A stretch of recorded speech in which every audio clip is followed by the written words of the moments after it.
Hello everyone, ఇలాంటి videos మీకు ముందుగా కావాలి అనుకుంటే మా ఛానల్ని సబ్స్క్రైబ్ చేసుకొని పక్కనే ఉన్న బెల్ ఐకాన్ని క్లిక్ చేయండి. అప్కమింగ్ రివ్యూలోకి వెళ్ళిపోదాం. బాలు ఫ్యామిలీ సంజయ్ ఇంటికి రావడంతో ఎవరి రూమ్ తనకి ఇవ్వాలా అని ఆలోచిస్తూ ఉంటారు. ప్రభావతి మనోజ్తో, రేయ్ నీ రూమ్ బాగుంటుంది కదా, నీ రూమ్ ఇవ్వచ్చు కదా అని అడుగుతుంది. వెంటనే రోహిణి, అంటే మనోజ్కి ఆ రూమ్లో తప్ప వేరే రూమ్లో నిద్ర పట్టదత్తయ్యా అని అంటుంది రోహిణి. అవునా, మరి పార్కులో ఎర్రటి ఎండలో బెంచుపై అంతసేపు ఎలా పడుకున్నాడు పార్లరమ్మా అని అడుగుతాడు బాలు. ఒక్కసారిగా రోహిణి షాక్ అయిపోతుంది. ఎవరికి చెప్తున్నారు కబుర్లు, అయినా ఇష్టం లేదంటే లేదని చెప్పొచ్చు కదా, నువ్వు కూడా ఏంటి పార్లరమ్మా అని అంటారు బాలు. ఇంక వెంటనే తల దించుకుంటుంది రోహిణి. ప్రభావతి ఆలోచిస్తుంటే రవి, శృతి ఇద్దరు ఒకరినొకరు చూసుకుంటారు. శృతి వెంటనే, అత్తయ్య కావాలంటే మేము మా రూమ్ ఇస్తాం అని అంటుంది. అబ్బా, నువ్వమ్మ అసలైన కోడలు అంటే కొంచెం కూడా గర్వం ఉండదు, నా బంగారు కోడలు అని అంటుంది ప్రభావతి. అమ్మా, బాలు అన్నయ్యే మాతో వచ్చి ముందే మాట్లాడాడు, ఖచ్చితంగా అన్నయ్య ఇవ్వడానికి ఫిక్స్ అయ్యే మమ్మల్ని అడిగాడు, అందుకే మేము ఇస్తామంటున్నాం. ఇవాళ మేము, బాలు అన్నయ్య అందరం కలిసి టెర్రస్పై పడుకుంటాం అని అంటారు. అవును, బాలు వాళ్ళ రూమేమో షీలా డార్లింగ్కి ఇచ్చేశాను, ఇప్పుడు రవి శృతి వాళ్ళ రూమేమో సంజయ్కి ఇచ్చేశారు, కాబట్టి మనం హ్యాపీగా టెర్రస్పై కబుర్లు చెప్పుకుంటూ నిద్రపోదాం అని అంటుంది శృతి. ఇంకా అలా శృతి, రవి, బాలు, మీనా అందరూ టెర్రస్ పైకి వెళ్తారు. ప్రభావతి ఏమో అలా ఇంకా చూస్తూ ఉంటుంది. ఏంటి ప్రభా, నీకేమైనా బొట్టు పెట్టి చెప్పాలా, వెళ్ళి నిద్రపోదాం అని ఇంక ప్రభావతి వాళ్ళైతే నిద్రపోవడానికి వెళ్ళిపోతారు. అలా అందరూ హ్యాపీగా టెర్రస్ పైకి వస్తారు. షీలా డార్లింగ్కి కూడా నిద్ర పట్టక టెర్రస్ పైకి వస్తుంది. ఏంటి షీలా డార్లింగ్, నిన్ను ఎవరు ఇదంతా మెట్లెక్కి రమ్మన్నారు, నీ ఆరోగ్యం దృష్టిలో పెట్టుకునే కదా వద్దన్నాము అని అంటాడు బాలు. ఉండరా, నాకు ఇప్పుడు ఏమంత వయసు అయిపోయిందని, అయినా మీతో కలిసి కబుర్లు చెప్పుకోవాలని నాకు అనిపించదా అని అంటారు. అవునవును నిజమే, పాపం గ్రానీకి అక్కడ ఎవరుంటారు అని అంటుంది శృతి. అయితే ఏం చెక్క కబుర్లు చెప్పుకుందాం. అవును, ఇప్పట్లో వచ్చిన కొత్త టాపిక్ ఏంటి అని అంటారు. ఇంకెవరు ఉన్నాడు కదా రావణాసురుడు, అదే మన బావ. అయినా అన్నయ్య నాకు అర్థం కాదు, ప్రతి వాళ్ళ వైపు ఎందుకైనా అలా చూస్తూ ఉంటాడు అని అంటారు. వెంటనే బాలు, అవును బావగారు అందరితో కై కయ్యని మాట్లాడుతున్నారు అని అంటాడు బాలు. నీకు కై కయ్యని వినబడిందేమో, నాకు బౌ బౌ అన్నట్టే వినబడింది అన్నయ్య అని అంటాడు రవి. ఇంకప్పుడే మౌనిక అక్కడికి వస్తుంది. ఏంటన్నయ్య, నన్ను వదిలేసి మీరు మాత్రమే మాట్లాడుకుంటారా అని అంటుంది. లేదు, నీకోసమే వెయిటింగ్ అని అంటాడు బాలు. అయితే ఇంకేంటి అన్నయ్య, నువ్వు హ్యాపీయే కదా, మొన్న నీపై పడ్డ నిందని మా వదిన తొలగించేసింది, చాలా హ్యాపీగా ఉంది అని చెప్పి ఇంకందరూ ఎంతో హ్యాపీగా మాట్లాడుకుంటూ ఉంటే, అవును మౌనిక, నిన్ను నిజంగా సంజయ్ బాగా చూసుకుంటున్నాడా అని అడుగుతుంది శృతి. ఒక్కసారిగా మీనా అలా మౌనిక వైపు చూస్తూ ఉంటుంది. మౌనికకి ఏం చెప్పాలో పాపం అర్థం కాదు. ఏంటి, ఏమి మాట్లాడవేంటి అని అడుగుతారు. ఎందుకు చూసుకోవట్లేదు, చాలా బాగా చూసుకుంటున్నారు, కనీసం అడుగు కూడా కింద పెట్టనివ్వటం లేదు అని అంటుంది పాపం మౌనిక. మనసులో బాధ దాచుకొని పైకి ఎంతలా నటిస్తున్నావు మౌనిక అని చాలా బాధపడుతుంది మీనా. లేకపోతే చెప్పు, ఎందుకంటే మీ ఆయన సంజయ్ ఎలాంటివాడో నాకు బాగా తెలుసు కదా, చిన్న తేడా వచ్చినా బాలు జాకీ తీసుకొస్తాడు, మా ఆయన గరిటె తీసుకొస్తాడు, ఇంకా అందరూ కలిసి ఫుల్గా కొట్టడమే అని అంటారు. అయ్యో, నా గరిట అక్కర్లేదు శృతి, మా అన్నయ్య ఒక్కడు చాలు అని అంటాడు రవి. ఇంకలా అందరూ నవ్వుకుంటుంటే అప్పుడే అక్కడికి వచ్చిన సంజయ్ మొత్తం వినేస్తాడు. ఇంకా చాలా కోపంగా కిందకి వెళ్ళిపోతాడు. వెళ్ళి చూస్తూ ఉంటాడనమాట. అప్పుడే అక్కడికి అందరితో మాట్లాడుకుని మౌనిక వస్తుంది. ఏంటే, మీ వాళ్ళు ఆ శృతి, బాలు ఇద్దరు కలిసి నాపై జోకులు వేస్తుంటే వద్దని తిట్టకుండా నువ్వు కూడా ఎంజాయ్ చేస్తున్నావు కదా, ఇలా కాదు చూడు, నిన్ను ఇంటికి వెళ్ళాక ఇంతకంటే 100 రెట్లు టార్చర్ పెట్టకపోతే నా పేరు సంజయ్ కాదు అని వెళ్ళబోతూ ఉంటాడు. ఏవండి అది కాదండి అని వెనకాల వెళ్తుంటే గట్టిగా తలుపేసేస్తాడనమాట సంజయ్. పాపం తలుపు వేలు డోర్లో ఇరుక్కునేసరికి పాపం బ్లడ్ వస్తూ బ్లీడింగ్ అవుతూ ఉంటుంది మౌనికకి. ఇంకా గట్టిగా అరుస్తుంది మౌనిక. అప్పుడే బాలు అక్కడికి వచ్చి, అమ్మ మౌనిక ఏమైందమ్మా? వాడే నెచ్చేసింది, అయిపోయాడు నా చేతిలో అని వెళ్ళబోతూ ఉంటాడు బాలు. అప్పుడు వెంటనే అక్కడికి మీనా వచ్చి, ఏమండి ఆగండి, ఏమన్నారు మీరు? నాకు మాట ఇచ్చారు కదా ఎలాంటి గొడవ పెట్టుకోనని, ఏం చేస్తున్నారండి అని అడుగుతుంది. నిజమే, నీకు మాట ఇచ్చాను, కానీ నా నా చెల్లెల్ని బాధ పెడతాడా వాడు అని వెళ్ళబోతుంటే, ఏవండి ఆగండి, ఏదో పొరపాటున జరుగుంటుంది మౌనిక అని అంటారు. అవునన్నయ్యా, ఆయన కావాలని చేయలేదు, ఏదో డోర్ వేసి వెళ్ళిపోయారు, నాది తప్పన్నయ్యా అని అంటుంది. చూడమ్మా, నీ కంట్లో ఒక్క కన్నీటి చుక్క కూడా వాడి వల్ల వచ్చిందని తెలిసిందో ఆ రోజే వాడు నా చేతిలో పైకి పోతాడు అని బాలు అక్కడి నుండి వెళ్ళిపోతారు. పాపం మీనా మాట్లాడుతూ ఉంటుంది, చూసావా, ఆయన నీ వేలికి చిన్న గాయమైతేనే తట్టుకోలేకపోతున్నారు, అలాంటిది నిన్ను సంజయ్ ఏ విధంగా చూసుకుంటున్నాడో తెలిస్తే చాలా అంటే చాలా కోపంతో ఉగ్రరూపాన్ని చూపిస్తారు అని అంటారు. నా భయం కూడా అదే కదా వదిన, అందుకే ఆ విషయం తెలియకూడదని నేను ప్రయత్నిస్తున్నానని చెప్పి పాపం బాధపడుతూ ఉంటుంది మౌనిక. వదిన, మీరు నా గురించి పక్కన పెట్టండి వదిన, మీరు సంతోషంగా ఉండాలి, నాకు కావాల్సింది అదే అని చెప్పి పాపం అలా ఓదారుస్తూ ఉంటుంది మౌనిక మీనాని. ఇది ఇలా ఉండగా మార్నింగ్ అవుతుంది. బాలు మీనా ఇద్దరూ సుశీల డార్లింగ్ తెచ్చిన మంచి పట్టుచీర కట్టుకొని మీనా కిందకి వస్తుంది. బాలు కూడా అలా ఇంకా పంచ కట్టుకొని కిందకి వస్తాడు. వాళ్ళిద్దరినీ అలా చూస్తూ సత్యం, రవి, శృతి చాలా హ్యాపీగా ఫీల్ అవుతారు. మనోజ్, రోహిణి మాత్రం అలా జెలస్గా చూస్తూ ఉంటే ప్రభావతి కూడా అలా చూస్తూ ఉంటుంది. ఏంటి మీ అమ్మ వాళ్ళు నీకు ఇంత ఖరీదైన పట్టుచీర పెట్టారా? ఆహా, వాళ్ళకంత డబ్బులు ఎక్కువైపోయాయా అని అంటుంది. వెంటనే సుశీలమ్మ, ప్రభావతి ఏంటి ఆ మాటలు? వాళ్ళు పెట్టినా ఓర్చుకోలేవు, పెట్టకపోయినా ఓర్చుకోలేవు, ఒక్కరోజు ఉన్నందుకే నీ గురించి నాకు ఇన్ని విషయాలు తెలుస్తున్నాయి. మీనా, నువ్వు దీన్ని ఎలా భరిస్తున్నావు అని అంటారు సుశీలమ్మ. అలా అడుగు షీలా డార్లింగ్, ఇలా అడిగే వాళ్ళేకే ఆకాశం మీద కూర్చుంది ఈ అమ్మావతి వెళ్ళి అని అంటాడు బాలు. ఇది మా ఇంట్లో వాళ్ళు పెట్టలేదు, నాన్నమ్మగారే నా కోసం తీసుకొచ్చారు అని అంటారు మీనా.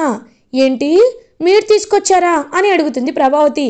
అవునే, నా మనవరాల కోసం నేను తీసుకొచ్చాను, నీకేంటి అని అడుగుతారు సుశీలమ్మ. నా కోసం ఒక్క చీరైనా పెట్టారా?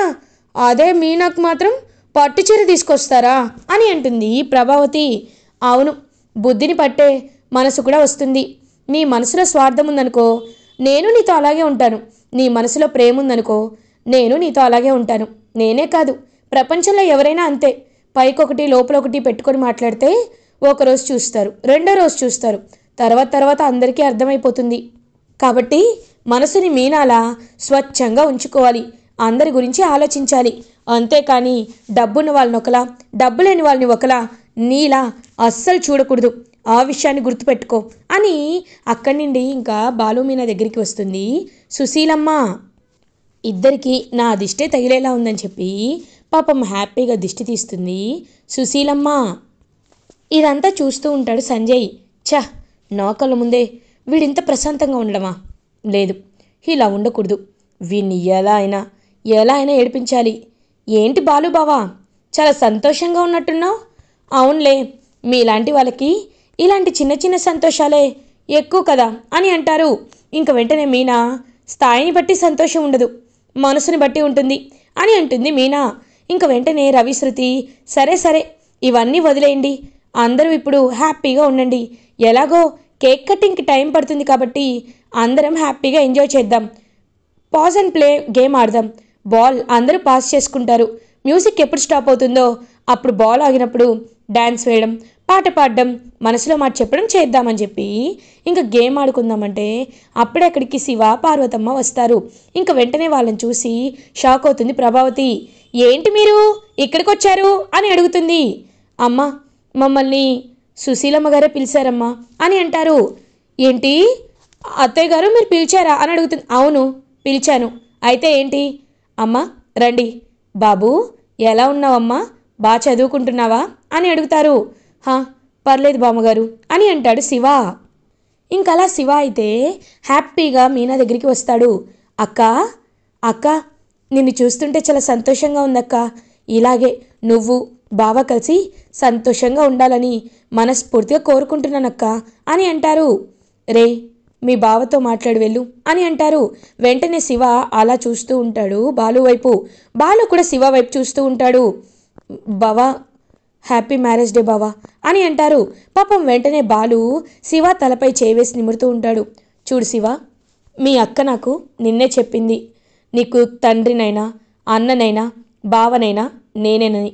నీతో నేను ఎప్పుడు గొడవ పడాలనుకోను, నిన్నెప్పుడు నేను అవమానించాలి అనుకోను. నేను కోరుకునేది ఒకటే, నువ్వు సంతోషంగా బాగా చదువుకోవాలి. చదువు విలువ చదువు లేని వాళ్ళకే తెలుస్తుంది. అలా చదువుకోనందుకు ఇప్పటికీ నేను ఎంత బాధపడతానో అది కేవలం నాకు మాత్రమే తెలుస్తుంది. కాబట్టి నువ్వు బాగా చదువుకున్నావనుకో, నీ దగ్గర ఉన్న సమయాన్ని ఉపయోగించుకున్నావనుకో, అప్పుడు నువ్వు ఎంతో ఎత్తుకు ఎదగదగచ్చు. ఇప్పుడున్న డబ్బుల కంటే 10 రెట్లు ఎక్కువ డబ్బులు సంపాదిస్తావు. అది కూడా పేరు ప్రఖ్యాతలతో సంపాదిస్తావు. కాబట్టి ఆ గుణాలాంటి రౌడీలతో తిరగడం మానేసివా అని చెప్తారు బాలు. పాపం చాలా కూల్గా. ఇంకా బాలు మాటలు వింటున్న సుశీలమ్మ చాలా హ్యాపీగా ఫీల్ అవుతుంది. ప్రభావతి కూడా మనసులో హ్యాపీగా ఫీల్ అవుతూ చూస్తూ ఉంటుంది. వీడు పైకి కనబడ్డు కానీ మంచోడే అని మనసులో అనుకుంటుంది ప్రభావతి. బావా నువ్వు చెప్పింది కరెక్టే బావా, కానీ డబ్బే శాశ్వతం కదా బావా, డబ్బే కదా అన్నిటినీ శాసిస్తుంది అని అంటారు. అది కాదు అని చెప్పేలోపు సరే సరే అందరూ రండి, కేక్ కటింగ్కి టైం అవుతుంది అని అంటారు. ఇంకా వెంటనే అలా అందరూ కేక్ కటింగ్ దగ్గరికి వచ్చేస్తారు. ఇంకా సంజయ్ ఇదంతా వాళ్ళ కేక్ కటింగ్ చూస్తూ చాలా ఇరిటేటింగ్గా ఫీల్ అవుతూ ఉంటాడు. అప్పుడే అందరూ ఇంకా లంచ్ చేస్తూ ఉంటారు. లంచ్ అయిపోయిన తర్వాత సంజయ్ దగ్గరికి మౌనిక వస్తుంది. ఏమండి, మీకోసం మా అమ్మ ఇదిగో ఈ బ్రేస్లెట్ చేయించిందంట, ఇది మీకే ఇవ్వాలనుకుంటుంది అని ఇంకా చేతికిచ్చేసరికి విసిరి కొడతాడు సంజయ్. ఏయ్ ఎలా కనబడుతున్నాను నీకు, ఎలా కనబడుతున్నాను, ఇలాంటివి పెట్టుకునే వాళ్ళ కనబడుతున్నానా అని అంటాడు సంజయ్. ఒక్కసారిగా సంజయ్ అరిచేసరికి అందరూ షాకింగ్గా చూస్తూ ఉంటారు. ఇంక వెంటనే ప్రభావతి బాబు ఏమైంది బాబు అని అడుగుతుంది. లేకపోతే ఏంటండి, మా ఇంట్లో ఎన్నో తులాల బంగారం లాకర్స్లో ఉంటుంది, అలాంటిది పట్టుమని 50 గ్రాములు కూడా ఉండవు, అలాంటిది బ్రేస్లెట్ తీసుకొచ్చి నన్ను పెట్టుకోమంటుంది, నేనెందుకు పెట్టుకుంటాను అని అంటాడు సంజయ్. ఇంక ప్రభావతి ఒక్కసారిగా చాలా ముభావంగా ఫీల్ అయ్యి తలదించుకుంటుంది. చూడు, ఏదో నువ్వు అడిగావని నా స్థాయికి మించి ఈ ఇంటికి వచ్చాను, నన్ను నేను తగ్గించుకొని వచ్చాను, నువ్వు సంతోషంగా ఉంటావని వచ్చాను, అంతేకాని ఇలాంటివన్నీ నాకు అస్సలు నచ్చవు. ఇంకొకసారి వచ్చేటప్పుడు నువ్వే రా, నన్ను తీసుకురావద్దు, నన్ను రమ్మని కూడా పిలవద్దు అని గట్టిగా అరిచి అక్కడి నుండి మౌనికని తీసుకువెళ్ళిపోతాడు సంజయ్. ఒక్కసారిగా బాలు, మీనా, రవి, శృతి, రోహిణి, మనోజ్ అందరూ ఇంకలా షాకింగ్గా చూస్తూ ఉంటారు. ప్రభావతి అయితే ఏమీ మాట్లాడకుండా తన రూమ్లోకి వెళ్ళిపోతుంది. అప్పుడే ప్రభావతి దగ్గరికి సత్యం అండ్ సుశీలమ్మ వస్తారు. వచ్చి బాధపడుతున్న ప్రభావతిని ఓదారుస్తూ ఉంటారు. ప్రభా ఎందుకు బాధపడుతున్నావు, వాళ్ళు మగపెళ్లి వారు కదా, అల్లుడికి నువ్వు ఇచ్చింది నచ్చలేదేమో, అందుకే అలా అనేసి వెళ్ళిపోయారు, మనసులో పెట్టుకోవద్దు అని అంటారు సత్యం. లేదండి, నాకెందుకో చాలా భయంగా ఉంది, ఇంత చిన్న విషయంలోనే ఇలా మాట్లాడుతున్నాడంటే అక్కడ అది సంతోషంగానే ఉంటుందా, దాన్ని పైకి ఇలా చూపిస్తూ ఏమైనా ఇబ్బంది పెడుతున్నారా అని చాలా బాధగా ఉంది అని అంటుంది ప్రభావతి. వెంటనే సుశీలమ్మ, చూడు ప్రభావతి, నా అనుభవంతో నీకు ఒకటి చెప్తున్నాను, ఎప్పుడైనా మనం ఏది ఇస్తే అదే తిరిగి వస్తుంది. నువ్వు రాయి విసిరితే రాయే నీ మొహం మీద పడుతుంది, పువ్వు విసిరితే పువ్వే మొహంపై పడుతుంది. అలా నువ్వు నీ కోడళ్ళని ఎంత బాగా చూసుకుంటే అక్కడికి వెళ్ళిన నీ కూతురు కోడలిగా బాగా చూసుకుంటారు. ఒకవేళ నువ్వు ఇబ్బందులు పెట్టావనుకో, వాళ్ళు కూడా ఇబ్బంది పెట్టాలని అనుకుంటారు. కాబట్టి ఇప్పటికైనా మీనా విషయంలో నువ్వు ఎంత తప్పు చేస్తున్నావో ఆలోచించుకో అని చెప్పి సుశీలమ్మ అక్కడి నుండి వెళ్ళిపోతుంది. ప్రభావతి ఆలోచనలో పడుతుంది. ఇది ఇలా ఉండగా ఈవినింగ్ అవుతుంది. ఇంకందరూ పాపం మౌనిక విషయంలో బాధపడుతూ ఉంటే శృతి వచ్చి ఓకే ఓకే, ఏదో జరిగిందేదో జరిగిపోయింది. అందరూ ఇంకా బ్యాడ్ మూడ్ నుండి బయటికి వచ్చేసేయండి. ఇంక మనం హ్యాపీగా ఉండాలి. ఎందుకంటే రేపు మనోజ్ షాప్ ఓపెనింగ్ కదా అని అంటుంది శృతి. అవునవును, వీడి షాప్ ఓపెనింగ్ కదా అని ఇంకా రవి కూడా అంటాడు. పాపం బాలు బాధపడుతుంటే మీనా, చూడండి నేను మొన్న వాళ్ళ ఇంటికి వెళ్ళొచ్చాను. అక్కడ మనం అనుకున్నట్టు ఏమీ లేదు. మౌనికని సంజయ్ బాగానే చూసుకుంటున్నాడు. ఆ విషయంలో మనం భయపడాల్సిన అవసరమే లేదు అని చెప్పి ఇంకలా మొత్తం చెప్పేసరికి ఇంకా చాలా అప్పుడే కోలుకుంటాడనమాట బాలు. కానీ ఒక్కటైనా నాకు వ్యతిరేకంగా ఏదైనా కనబడాలి, వాడికి నాకు ఆఖరి రోజు అదే అవుతుంది అని చెప్పి బాలు గట్టిగా వార్నింగ్ ఇస్తాడు. ఇంకలా ప్రభావతి దగ్గరికి ప్లేట్ తీసుకొని వస్తాడు బాలు. అమ్మా, నువ్వు భోజనం చేయలేదు కదా, భోజనం తిను అని అంటాడు. వద్దు అని అంటుంది ప్రభావతి. నువ్వేమీ తినలేవు, ఆకలికి నువ్వు తట్టుకోలేవు, నాకు తెలుసు, ఇదిగో నేను తినిపిస్తాను తిను అని బాలు ఇంకా ప్రేమగా పాపం ప్రభావతికి భోజనం తినిపిస్తాడు. ప్రభావతి అలా ఇంకా బాలు వైపు చూస్తూ ఉంటుంది. నేను ఆ లక్షలు మింగిన వాళ్ళ ఎక్కువగా చదువుకోకపోవచ్చు, రవిలా నేను చదువుకోకపోవచ్చు, వాడిలా నాకు అన్ని స్కిల్స్ లేకపోవచ్చు, కానీ ఒకటి మాత్రం నిజం, నేను ఎప్పుడూ ఎవరు బాధపడాలని కోరుకోను. ఆ సంజయ్ని నేను అన్ని మాటలు అంటానంటే అది వాడి ప్రవర్తనకే. ఈరోజు వాడు నిన్ను బాధ పెట్టాడు, కానీ చెల్లెల్ని బాగా చూసుకుంటున్నాడు కదా. చూసుకోకపోతే మౌనిక మనకు చెప్తుంది కదా, మౌనిక గురించి నువ్వు బాధపడద్దు అని ఓదారుస్తూ ఉంటే పాపం ప్రభావతి చాలా హ్యాపీగా చూస్తూ ఉంటుంది బాలు వైపు. అమ్మా, రేపు నా షాప్ ఓపెనింగ్ అమ్మా, నువ్వు కాకపోతే ఎంత ఓపెన్గా నువ్వే ఓపెన్ చేయాలి, నువ్వెందుకు ఇంత డల్గా ఉన్నావు అని మనోజ్ కూడా వచ్చి ఇంక ప్రభావతితో మాట్లాడుతూ ఉంటే అప్పుడు నవ్వుతుంది ప్రభావతి. ఇంకందరూ అలా పాపం మౌనిక విషయాన్ని మర్చిపోయి హ్యాపీగా ఉంటారు. ఇది ఇలా ఉండగా మార్నింగ్ అవుతుంది. మనోజ్ రోహిణి షాప్ ఓపెనింగ్ కోసం అన్ని ఏర్పాట్లు జరిగిపోతాయి. అలా ఇంకా మనోజ్ అయితే షాప్ ఓపెనింగ్కి ప్రభావతిని ముందు పిలిపించి ప్రభావతితో రిబ్బన్ కట్ చేపిస్తూ ఉంటాడు. ఇంకప్పుడే అక్కడికి అందరూ వచ్చి క్లాప్స్ కొడుతూ ఉంటారు. ప్రభావతి హ్యాపీగా వెళ్ళి ఆ ఓనర్ చైర్లో కూర్చుంటుంది. అమ్మ, అది నా ప్లేస్ అని చెప్పి మనోజ్ వెళ్ళి కూర్చుంటాడు. ఇంకందరూ అలా నవ్వుకుంటూ ఉంటారు. అప్పుడే కరెక్ట్గా బాలుకి ఫోన్ కాల్ వస్తుంది. ఇంకా పక్కకి వెళ్ళి ఫోన్ మాట్లాడుతూ ఉంటాడు బాలు. అప్పుడే కరెక్ట్గా రోహిణి అలా ఇంకా బయటికి వస్తూ ఉంటే రోహిణిని ఎప్పుడు బ్లాక్మెయిల్ చేసే దినేష్ రోహిణికి కనబడతాడు. ఒక్కసారిగా రోహిణి షాక్ అయిపోతుంది. దినేష్ నువ్విక్కడ అని అంటుంది. ఏంటి రోహిణి, పెద్ద షాపే ఓపెన్ చేసినట్టున్నారు, ఎప్పుడు అడిగినా డబ్బులు లేవు అంటావు, మరి ఏంటిది అని అంటాడు. దినేష్, నీకు ఇవ్వాల్సింది నీకు ఇస్తున్నాను కదా, ప్లీజ్ వెళ్ళిపో. ఇక్కడ నిన్నెవరైనా చూస్తే, నీతో నేను మాట్లాడడం చూస్తే లేనిపోని అనుమానాలు వస్తాయి, నువ్వు వెళ్ళు అని అంటుంది రోహిణి. వెళ్తాను రోహిణి, కానీ మొన్నే చెప్పాను కదా నాకు పెళ్ళయిందని. నేను నా భార్య కలిసి హ్యాపీగా మలేషియానో సింగపూరో మాల్దీవ్సో వెళ్ళాలనుకుంటున్నాం. దానికి కాస్త ఖర్చు అవుతుంది కదా, కాబట్టి నీ రేంజ్ ఇప్పుడు పెరిగింది కాబట్టి ఒక 2 లక్షలు అరేంజ్ చేసుకో, తర్వాత అమౌంట్ నువ్వే పంపిస్తావులే అని అంటాడు. ఎందుకు ఎందుకు నాతో ఇలా ఆడుకుంటున్నావు అని అంటుంది రోహిణి. ఆడుకోకపోతే ఏం చేయమంటావు, ఇంత డబ్బులు పెట్టి ఫర్నిచర్ షాప్ పెట్టావు. ఆ మనోజ్ గురించి నాకు బాగా తెలుసు, తినడానికి పడుకోవడానికి తప్ప వాడు దేనికి పనికిరాడు. వాడితో నువ్వు ఈ షాప్ పెట్టించావంటే నీ దగ్గర బాగానే డబ్బులు ఉన్నట్టు కదా. నీకు రోజు మాత్రమే టైం ఇస్తున్నాను, ఈలోపు నాకు డబ్బులు తీసుకురాకపోతే ఏం చేస్తానో తెలుసు కదా అని అలా వెళ్ళిపోతుంటే రోహిణి ఒక్కసారిగా షాక్ అయి వెనక్కి తిరిగి చూస్తుంది. అక్కడ మీనా కనబడుతుంది. ఒక్కసారిగా రోహిణి షాక్ అయిపోతుంది.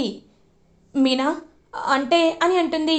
రోహిణి, నువ్వు ఏ నిజాన్ని దాచిపెడుతున్నావో నాకు తెలీదు, కానీ అతను నిన్ను బెదిరిస్తున్న విషయం, ఏదో బయటపెడతానంటున్న విషయం ఒకవేళ అత్తయ్యకి తెలిస్తే అత్తయ్య నిన్ను వదిలిపెట్టరు, కాబట్టి నువ్వు జాగ్రత్తగా ఉండడం మంచిది అని అంటారు. మీనా, ఈ విషయాన్ని ప్లీజ్ అత్తయ్యతో చెప్పొద్దు ప్లీజ్ అని అంటుంది. లేదు, నేను వేరే వాళ్ళ కాదు, నేను అనుకున్న నిజాన్ని ఏమీ బయటికి చెప్పనులే అని అంటుంది మీనా. పాపం వెంటనే రోహిణి మీనాని హక్ చేసుకొని thank you so much Meena అని అంటుంది. చూడు రోహిణి, ఆ రోజు మున్సిపాలిటీ వాళ్ళు మా పూల బండిని ఎందుకు తీసుకువెళ్ళిపోయారో నాకు తెలీదు, కానీ ఒకటి మాత్రం నిజం, ఎప్పుడైనా ఎవరైనా ప్రమాదంలో ఉన్నారంటే వాళ్ళని కాపాడాలి కానీ ఇంకా ప్రమాదంలోకి నెట్టాలనుకోకూడదు. నీ విషయంలో కూడా నేను అదే చేయాలనుకుంటున్నాను. తోటి కోడలిగా నీకు సహాయం చేయాలనుకుంటున్నాను. సరే, వాడి గురించి మర్చిపో, రా వెళ్దామని చెప్పి మీనా ఇంకలా రోహిణిని తీసుకొని లోపలికి వెళ్ళిపోతుంది. ఇలా ఎపిసోడ్ ఎండ్ అవుతుంది. ఫర్దర్ ఎపిసోడ్ రివ్యూస్ ముందుగా మీకు కావాలి అనుకుంటే మా ఛానల్ని సబ్స్క్రైబ్ చేసుకోండి. Thanks for watching.